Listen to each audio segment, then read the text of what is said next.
Mas Nyarwi, sebenarnya cara penyampaian cawapres yang paling diinginkan oleh masyarakat itu seperti apa sih? Yang tegas, yang galak, ataukah yang santun, banyak senyum, atau seperti apa? Yang jelas masyarakat tuh nggak mungkin ya, Cak ya. Masyarakat macam-macam. Tapi biasanya ada standar tertentu lah yang diterima ya. Ramah, murah senyum itu kan tercermin di banyak data survei juga saya lihat ya.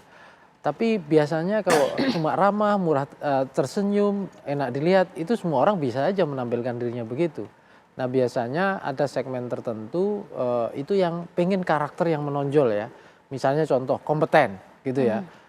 Orang kan pengen capres saya atau cawapres saya ini mampu nggak kira-kira kan gitu. Terus yang kedua pengetahuannya memadai. Kalau ditanya misalnya loh ini memadai nggak pengetahuannya, mau belajar nggak misalnya begitu. Atau yang ketiga juga misalnya sosok ini gitu ya itu nggak membosankan. Artinya gini, kalau orang berbicara gitu kemudian terkesan bosankan kan nggak menarik. Dia akan nggak tertarik pada apa yang dibicarakan. Makanya juga harus menarik kan gitu. Nah daya tarik ini yang saya kira para cawapres itu termasuk capres nantinya itu bisa mengeksplorasi dirinya. Apa sih yang menarik dari diri saya di mata pemilih. Nah itu yang kemudian penampilan dalam debat itu juga kemudian harus ditampilkan menurut saya. Dan diantisipasi mana yang orang tidak suka gitu ya. Kan biasanya juga ada tuh kalau misalnya tidak suka gini. Tapi satu lagi Cak, ini kan menyeimbangkan antara apa yang diinginkan disampaikan dengan apa yang diharapkan oleh pemilih. Ini nggak gampang.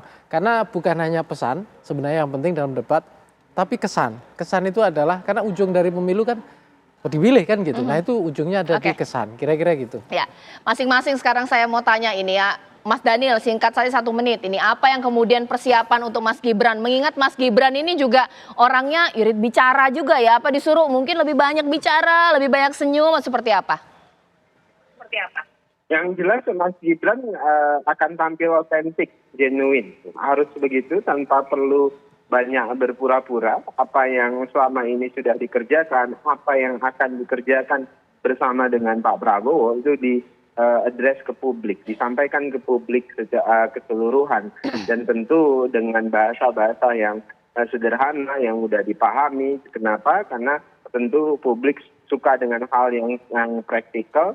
Jadi kita akan dorong terus Mas Gibran sebagaimana beliau adanya. Beliau kita kenal sebagai man of action sama dengan Pak Prabowo. Dan tentu itu yang akan diperkuat oleh Mas Gibran pada saat debat nanti. Dan tentu Mas Gibran akan tetap menjaga etika dalam debat. Tidak perlu menegasikan lawan bicara. Kemudian memastikan adu gagasan ini disampaikan seseru mungkin dan masyarakat tercerahkan dan punya semangat yang berkemajuan di kemudian hari.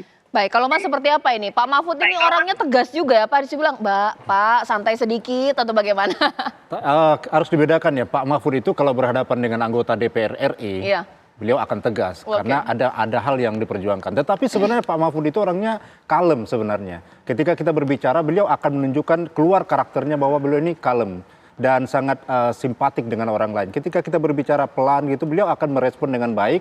Dan tentunya yang didukung dari Pak Mahfud ini adalah kemampuan pengalamannya, penguasaan dia terhadap materi, itu yang memudahkan beliau ini untuk menyampaikan apa yang akan disampaikan pada saat debat besok itu. Jadi itu yang perlu diingat bahwa Pak Mahfud itu juga tidak akan meremehkan lawan bicaranya, justru dia akan menganggap setara setiap orang berbicara dengan dia. Dalam kapasitas perdebatan ini pun hal yang sama akan dilakukan oleh Pak Mahfud. Oke, kalau dari Mas Nara seperti apa? Mengingat magnetnya ini Gibran dan juga Prof Mahfud, supaya menarik ini Cak Imin apa? Banyak senyum kah atau seperti apa? Cak Imin itu memang karakternya udah diketahui publik. Maupun Cak Imin maupun Mas Anies modelnya sama persis, murah senyum. Apa dia ini latar santri ya? Latar santri itu ketika mereka di pesantren diajari berbagai bahasa dunia, diajari adab yang tinggi. Artinya dalam praktek dalam debat itu tidak mungkin ya, meskipun nanti ada humor itu biasa Pak Caimin itu karena dia latar belakangnya NU. Jadi meskipun nanti ada guyon, ada humor, itu dalam rangka adalah mencarikan suasana. Ini ciri khas Caimin dan ini sangat jauh dengan Pak Anies. Kalau Pak Anies kan banyak masyarakat malah Pak Anies itu ketinggian karena mungkin saking pinternya bahasanya kadang-kadang terlalu tinggi, tolong di downgrade ya. Kalau Caimin ini udah kebiasaan sehari, memang seperti itu ya bahasa masyarakat. Artinya sudah beliau kuasai, apalagi beliau dokter komunikasi ya, artinya itu enggak ada problem untuk soal performance.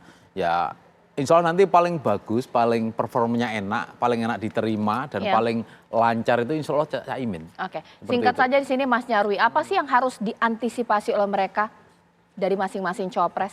Ya, yang blunder yang bisa merugikan tentunya masing-masing, itu satu. Terus yang kedua adalah ketidakmenguasai materi gitu, atau bahkan mungkin tidak mampu gitu meyakinkan mengcounter ya dari serangan-serangan. Karena ini kan debat ya, debat tuh harus paling nggak imbang lah ya, karena publik tidak ingin juga, atau bahkan tidak bisa mengendalikan diri, terlalu dominan tadi yang kamu bilang ya.